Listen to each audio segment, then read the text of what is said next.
90 రోజుల కోర్సు పూర్తి చేస్తే చాలు 100% ప్లేస్మెంట్ సపోర్ట్ తో సాఫ్ట్వేర్ జాబ్ మీ సొంతం. వెంటనే కోడ్ జ్ఞాన్ డెస్టినేషన్ ని సంప్రదించండి.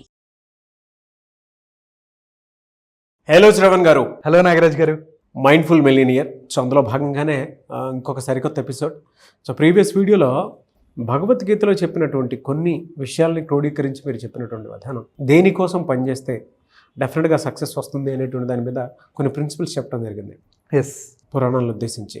సో ఈ వీడియోలో ఏం చెప్తున్నారు?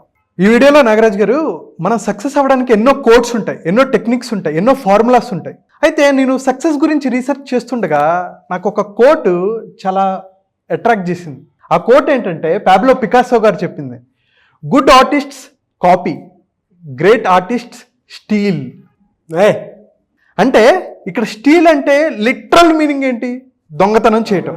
అయితే మంచిగా దొంగతనం చేస్తే ఎలా మనం లైఫ్లో అభివృద్ధి చెందుతాము అనే దాని గురించి ఈరోజు మనం మాట్లాడుకుందాం. దీని మీద రీసెర్చ్ చేస్తుండగా నాకు అనిపించింది ఏంటంటే, 1959లో జపాన్ ట్రైన్స్ ఉండేవి. జపాన్ ట్రైన్స్ చాలా సౌండ్ చేసేవి. సౌండ్ చేస్తుంటే టన్నెల్స్లో వెళ్ళేటప్పుడు విపరీతంగా సౌండ్ చేస్తున్నాయని డిజైనర్స్ ఏం చేశారు, దీని డిజైన్ మార్చాలి, ఈ ట్రైన్ డిజైన్ మారుస్తే కొంచెం సౌండ్ తగ్గుతుంది అని చెప్పి వాళ్ళు ఇలాంటి డిజైన్ ఒకటి తయారు చేశారు. ఇలాంటి డిజైన్ తయారు చేసిన తర్వాత చాలామందికి అర్థం కాల అసలు ఎక్కడి నుంచి డిజైన్ చేశారు అనేది. అది చూస్తే నేచర్ నుంచి ఒక కింగ్ఫిషర్ బర్డ్ ముక్కు ఎలాగైతే ఉంటుందో దానిలాగా డిజైన్ చేశారు. అయితే కింగ్ఫిషర్ నుంచి ఎందుకు అంటే, కింగ్ఫిషర్ వాటర్ తాగేటప్పుడు కానీ వాటర్ని స్ప్లాష్ చేసేటప్పుడు కానీ సౌండ్ చేయకుండా చేస్తుందంట. అందుకని చెప్పి సౌండ్ రాకుండా ఉండాలి అంటే కింగ్ఫిషర్ నుంచి కాపీ చేయాలని చెప్పి ఆ డిజైన్ అలా కాపీ చేశారు. సో ఒక కొత్త ఇన్వెన్షన్ వచ్చిందా లేదా? ఏది తీసుకోండి, ఒక కంపెనీ తీసుకుంటారా, ఒక ఆర్గనైజేషన్, లేకపోతే ఒక వ్యక్తి సక్సెస్ అవ్వడానికి దొంగతనం చేస్తే అద్భుతంగా సక్సెస్ అవుతారు. ఇనీషియల్గా మీరు స్టార్ట్ అవుతున్న సమయంలో ఎలా స్టార్ట్ చేయాలి అనే కన్ఫ్యూజన్ ఉన్న వాళ్ళు దొంగతనం చేసిండే. ఫ్లిప్కార్ట్ అమెజాన్ నుంచి కాపీ కొట్టేసింది. జొమాటో ఎల్ప్ అనే ఒక కంపెనీ నుంచి కాపీ కొట్టింది, ఐడియాస్ని స్టీల్ చేసింది, ఇన్స్పైరేషన్ పొందింది. అండ్ అలాగే ఓలా ఊబర్ నుంచి కాపీ తీసుకుంది. అండ్ అలాగే మనం చూసుకుంటే ఓయో రూమ్స్ మోస్ట్ సక్సెస్ఫుల్ అయ్యారు. ఎక్కడి నుంచి? ఎయిర్బిఎన్బి నుంచి. అంటే ఒక ఆర్గనైజేషన్ సక్సెస్ అవ్వడానికి నువ్వు కొత్త ఐడియాతో రావక్కర్లా, ఉన్న ఐడియా ఏదైతే ఉందో దాన్ని ఫోకస్ మార్చి టార్గెట్ ఆడియన్స్ మార్చేసి నువ్వు జనాల్లోకి వెళ్ళిపోవచ్చు. సూపర్ సక్సెస్ అయ్యారా లేదా? మనిషి సక్సెస్ అవ్వాలి, ఏం చేయాలి? అయితే కాపీ చేయడం తప్పు కదా, దొంగతనం చేయడం తప్పు కదా. అయితే ఇక్కడ ఏమంటారంటే, నువ్వు ఒకటి నుంచి కాపీ కొట్టావు అనుకో దాన్ని ప్లాగరిజం అంటారు. అంటే ఒక ఆథర్ ఉంది, ఒక బుక్లో నుంచి నువ్వు ఇలానే సేమ్ కాపీ కొట్టావు అనుకో దాన్ని ప్లాగరిజం అంటారు. ఈ కంటెంట్ ఒక బుక్లో నుంచి, ఈ కంటెంట్ ఒక బుక్లో నుంచి, ఈ కంటెంట్ అలా ఒక 5, 6, 10 నుంచి చేసావు అనుకో దాన్ని ఏమంటారు తెలుసా? నైస్గా రీసెర్చ్ అంటారు. నేను రీసెర్చ్ చేశానండి అంటారు. రీసెర్చ్ చేసావంటే నువ్వు 10 బుక్స్ రిఫర్ చేసి అక్కడి నుంచి ఒక పాయింట్, ఇక్కడి నుంచి ఒక పాయింట్ నువ్వు తయారు చేసుకున్నది. ఆల్రెడీ ఒక ఉన్న ఐడియా ఉంటుంది కదా, దాన్ని నువ్వు ఎలా బెటర్ చేయాలి, ఎంత అద్భుతంగా చేస్తే నేను ఫాస్ట్గా సక్సెస్ అవుతావు అనే దాని మీద ఫోకస్ చేయాలి. అందుకని రూల్ నెంబర్ 1 ఏంటంటే, చాలా ఐడియాస్ ఉన్నాయి, ఎలా కాపీ కొట్టాలి, ఎలా స్టీల్ చేయాలి, ఎలా దొంగతనం చేయాలి. కాపీ కన్నా హయ్యర్ లెవెల్ ఈ స్టీల్. అయితే ఇక్కడ మనం స్టీల్ అంటే లిటరల్ మీనింగ్ ఎగ్జాక్ట్గా దొంగతనం చేయటం కాదు, ఒరిజినల్ దానికన్నా ఎలా బెటర్ చేయాలి, దాని నుంచి ఎలా ఇన్స్పిరేషన్ పొందాలి అనే దాని గురించి తీసుకుంటాం. అయితే వ్యక్తుల పరంగా మనం మాట్లాడుకున్నాం అనుకోండి, వీరేంద్ర సెహ్వాగ్ గారు ఒక అద్భుతమైన ప్లేయర్. ఆయన ఏం చేశారు, తనకు ఒక రోల్ మోడల్ని ఐడెంటిఫై చేసుకున్నారు. Find your role model, find your hero. First identify చేసుకున్నాడు. నాకు సచిన్ టెండూల్కర్ గారు అంటే చాలా ఇష్టం అని చెప్పి ఆయన మీద ఫోకస్ చేసుకున్నారు. దాని తర్వాత ఏం చేశారు, కాపీ చేయడం మొదలుపెట్టారు. దాని తర్వాత ఏం చేశారు, స్టీల్ చేయడం మొదలుపెట్టారు. ఆయన ఉన్న క్వాలిటీ ఏంటి, ఆయన ఎలా నుంచుంటున్నాడు, ఎలా ఆడుతున్నాడు, ఎలా బ్యాట్ పట్టుకుంటున్నాడు అనేది ప్రతిదీ ఆయన దొంగతనం చేశాడు. ఫస్ట్ చేసిన తర్వాత ఏం చేయాలి, దాని తర్వాత నీ క్వాలిటీ, నీ స్టైల్ యాడ్ చేయడం మొదలుపెట్టు, యూనిక్నెస్ని దాని తర్వాత తీసుకురావడం మొదలుపెట్టు. అలాగే చూడండి, చాలామంది రజనీకాంత్ గారి నుంచి ఇన్స్పిరేషన్ పొందుతూ ఉంటారు. కొంతమంది కంపెనీస్ నేను రతన్ టాటా గారి లాగా బిల్డ్ చేయాలనుకుంటారు. కొంతమంది డ్యాన్సులు చిరంజీవి గారి లాగా వేయాలనుకుంటారు, కాపీ చేయడం మొదలు పెడతారు. అలాగే స్వామి వివేకానంద గారి లాగా ఇన్స్పిరేషన్ చేయాలి, నేను ఇంపాక్ట్ క్రియేట్ చేయాలని కొంతమంది అనుకుంటుంటారు. అలాగే రాజమౌళి గారు ఒక అద్భుతమైన డైరెక్టర్గా ఆయన అయ్యారు కదా, ఆయన కూడా కొన్నిసార్లు చెప్తారు నేను కాపీ కొడతాను అని ఓపెన్గా చెప్పారు. దానికి ఎగ్జాంపుల్ ఏంటంటే, కొండవీటి దొంగ చిరంజీవి గారి సినిమా విలన్స్ ఏం చేస్తారు, ఆయన్ని ఇక్కడ వరకు కప్పేస్తారు. కప్పేసిన తర్వాత ఆయన గుర్రం వచ్చింది, గుర్రం వచ్చి ఆయన్ని కాపాడుతుంది. కాపాడితే ఆ తాడు ఉంటుంది కదా, దాన్ని నోటితో పట్టుకొని ఆయన బయటకు వచ్చేసారు.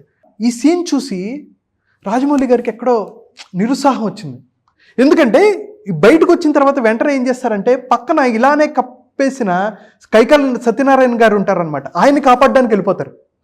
ఈయన అనుకొని గుర్రం వచ్చి హెల్ప్ చేసింది కదా, గుర్రానికి థ్యాంక్స్ చెప్పలేదు కదా అని ఈయన మైండ్లో ఎప్పుడో ఉంది అని చెప్పి మగధీర సినిమా చేసేటప్పుడు ఒక మోస్ట్ ఐకానిక్ సీన్ అండి, నాకు ఎంతో ఇష్టమైన సీను.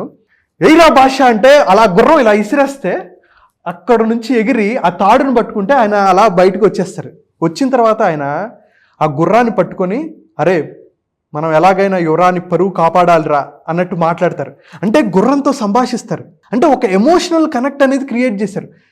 ఈ ఐడియా ఎక్కడి నుంచి వచ్చింది? ఆయన ఓపెన్గా చెప్పారు, కొండవీటి దొంగ సినిమాలో చిరంజీవి గారు ఇలా చేయలేదు, డైరెక్టర్ ఎక్కడో మిస్ అయింది, ఎమోషనల్గా డిస్కనెక్ట్ అయింది, అందుకనే నేను మగధీర సినిమాలో యూటిలైజ్ చేసుకున్నాను అని చెప్పారు. అంటే old idea, but the way he presented, the way he added experience మొత్తం సినిమా డైమెన్షనే మార్చేసింది. ఇండియన్ సినిమాలో మోస్ట్ ఐకానిక్ సీన్లో ఇది మిగిలిపోయింది. ఎస్. సో మనం కూడా లైఫ్లో సక్సెస్ అవ్వాలి అంటే ఇన్స్పిరేషన్ తీసుకోవడంలో ఎటువంటి తప్పు లేదు. లిటరల్ చెప్పాలంటే కాపీ చేయండి, స్టీల్ చేయండి ఇంకా చెప్పాలంటే. అయితే కాపీ చేసిన తర్వాత మనం ఎప్పటికప్పుడు మోటివేషన్గా ఉండాలి కదా, ఆల్వేస్ స్టే మోటివేటెడ్ కదా. ఆ మోటివేషన్గా ఉండాలంటే అటువంటి వ్యక్తుల ఫోటోలు మన ఆఫీస్లో కానీ మన రూమ్లో కానీ కొటేషన్స్ కానీ ఇవి ఎప్పుడు మనం పెట్టుకుంటూ ఉండాలి. అలాగే స్వామి వివేకానంద గారి కోట్స్ కానీ మనం ఏదైతే లక్ష్యం ఉందో దాన్ని సాధించుకోవడం కోసం ఎటువంటివి చేయాలి, ఏమేమి యాక్షన్స్ తీసుకోవాలి, ఎటువంటి కోట్స్ ఉండాలి, ఎటువంటి వ్యక్తులతో ఉండాలి, ఎటువంటి థింకింగ్ ప్యాటర్న్ ఉండాలి, ఎటువంటి మైండ్ సెట్ ఉండాలి. వాళ్ళ హ్యాబిట్స్ని కాపీ కొడితే అయిపోతుంది, వాళ్ళ హ్యాబిట్స్ని దొంగతనం చేస్తే సరిపోతుంది. కానీ అదంత ఈజీ కాదు. ఎక్కడ ఎవరి దగ్గర ఏ క్వాలిటీ దొంగతనం చేయాలనేది ఆర్ట్. అంతే కదా. రొనాల్డో గారి నుంచి కాపీ కొట్టొచ్చుగా. ఆయన పొద్దున్న 5 లేస్తాడు, 10 గంటలు ప్రాక్టీస్ చేస్తాడు ఫుట్బాల్, నువ్వు చేయొచ్చుగా దొంగతనం. అది మాత్రం మనకు ఓపిక లేదు. మనం ఏవైతే దొంగతనం చేయకూడదో అవి దొంగతనం చేస్తాం. మన సక్సెస్కి అలవాటైనవి, సక్సెస్కి అవసరమైనవి వాటిని మాత్రం మనం దొంగతనం చేయలేము, ఎందుకంటే అవి కష్టమైనవి కదా.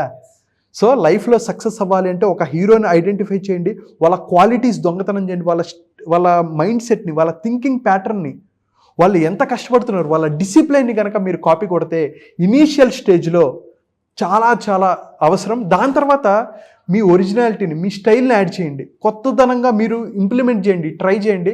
మీరు అనుకున్న లక్ష్యాలు ఖచ్చితంగా తొందరగా నెరవేర్చుకుంటారు. సక్సెస్ అనేది మీ కాళ్ళ దగ్గరకు వస్తుంది. అంటే నేను కొన్ని టాపిక్స్ కాపీ చేస్తాను, సినిమాల నుంచి ఇన్స్పిరేషన్ తీసుకుని దాని వీడియో కింద చేస్తాను. మామూలు సక్సెస్ ఉండదు, 1 million రీచ్ అనేవి కూడా చాలా ఉన్నాయి. ఇది కూడా నేను కాపీ చేశాను ఒక chutney, but I added my flavour, I added from different parts అనమాట. సో మైండ్ఫుల్ మిలీనియర్ నువ్వు అవ్వాలి అంటే గొప్ప వాళ్ళ దగ్గర నుంచి దొంగతనం చేయాల్సిందే, వాళ్ళ మైండ్ సెట్ని దొంగతనం చేయాల్సిందే, సక్సెస్ ఈజీ అవుతుంది. చాలామంది మైండ్ఫుల్ మిలీనియర్ సిరీస్ సెషన్స్ అంటే క్లాసెస్ ఎప్పుడెప్పుడు ఉంటాయని చెప్పేసి అడుగుతున్నారు. ఎప్పుడుండే అవకాశం ఉంటుందంటారు? సో నాగరాజ్ గారు, నేను ఎప్పటి నుంచో సెషన్స్ చెప్పాలని ఇంట్రెస్ట్తో ఉన్నాను. సో ఎన్నో మనం బ్యాచెస్ చేసాం, అద్భుతమైన రిజల్ట్స్ వచ్చాయి. అయితే ఈసారి చాలా ప్రత్యేకం, ఎందుకంటే మనం ఈ బ్యాచ్ని April 3 నుంచి స్టార్ట్ చేస్తున్నాం. ఎందుకంటే మన ఉగాది, మన తెలుగు నామ సంవత్సరంలో మనం ఈసారి స్టార్ట్ చేస్తున్నాం. సో ఎవరైతే గోల్స్ పెట్టుకున్నారో 2025లో నేను ఏవైతే గోల్స్ పెట్టుకున్నానో వాటిని మేనిఫెస్ట్ చేసుకోవాలి, వాటిని నేను రిజాల్వ్ చేసుకోవాలి అని అనుకుంటున్నారో, అప్పుల బాధల్లో నుంచి బయటకు వచ్చి ఒక అద్భుతమైన లైఫ్ని లీడ్ చేయాలనుకుంటున్నారో, అటు పర్సనల్ లైఫ్లో కానీ, ప్రొఫెషనల్ లైఫ్లో కానీ, ఫినాన్షియల్ లైఫ్లో కానీ, రిలేషన్షిప్ పరంగా కూడా ఒక అద్భుతమైన లైఫ్ని లీడ్ చేయాలనుకుంటే ఈ మైండ్ఫుల్ మిలియనర్ చాలా బాగా ఉపయోగపడుతుందండి. ఇది ఆల్మోస్ట్ 10 days ఉంటుంది ప్రోగ్రామ్. సో ఎవరైతే 360 degreesలో లైఫ్ని అద్భుతంగా లీడ్ చేయాలి అని అనుకుంటే, అటు mental health, physical health, emotional health, spiritual health, మనం ఎన్నో టాపిక్స్ మాట్లాడుకుంటాం. అండ్ అలాగే ముఖ్యంగా అప్పుల బాధల్లో ఉండి ఎలా బయటికి రావాలి, ఎలా వాటిని రిజాల్వ్ చేసుకోవాలి, అప్పుల్ని ఎలా పే చేయాలి అనే కూడా కన్ఫ్యూజన్ ఉంటే మనం డీటెయిల్గా మనం మాట్లాడుకుంటాం. అండ్ అలాగే ప్యాసివ్ ఇన్కమ్ మోడల్స్ని ఎలా బిల్డ్ చేసుకోవచ్చు, ఇన్కమ్ని ఎలా 3x 4x ఎలా చేసుకోవచ్చు అనే డిఫరెంట్ కాన్సెప్ట్స్ ఉంటాయి. ఖచ్చితంగా నేను చెప్పేది, మీ టైంని, మీ ఎనర్జీని, మీ ఫోకస్ని, మనీని మీరు మేనేజ్ చేసుకోవాలి అని అనుకుంటే ఈ సెషన్స్ 10 రోజుల పాటు మీ లైఫ్లో ఒక అద్భుతమైన షిఫ్ట్ అనేది వస్తుంది అంటలో ఎటువంటి సందేహం లేదు. సో కింద కనిపిస్తున్న నెంబర్కి మీరు కాల్ చేసి ఇమ్మీడియట్గా రిజిస్ట్రేషన్ చేసుకోవచ్చు. Anyways thank you so much Shravan garu. Thank you so much Nagaraj garu. చూసారు కదా వీడియో. ఈ వీడియోపై మీ అభిప్రాయం కమెంట్ బాక్స్లో పోస్ట్ చేయండి. ముఖ్యంగా మీరు కనుక మైండ్ఫుల్ మిలీనియర్ సెషన్లో కనుక అటెండ్ అవ్వాలి అనుకుంటే April 3 నుంచి బ్యాచ్ స్టార్ట్ అవుతుంది. స్క్రీన్ మీద మీకు కాంటాక్ట్ నెంబర్ కనిపిస్తుంది, దానికి మీరు కాల్ ఆర్ మెసేజ్ వాట్సాప్ చేసి ఎన్రోల్ చేసుకోండి. ఈ వీడియో లైక్ చేయండి, షేర్ మాత్రం తప్పకుండా చేయండి. ఇలాంటి మరిన్ని వీడియోస్ కోసం మా ఛానల్ ఫాలో అవ్వండి. Thank you. సుమన్ టీవీలో మీ పర్సనల్ అండ్ బిజినెస్ ప్రమోషన్స్ కోసం కింది నెంబర్కి కాంటాక్ట్ చేయండి.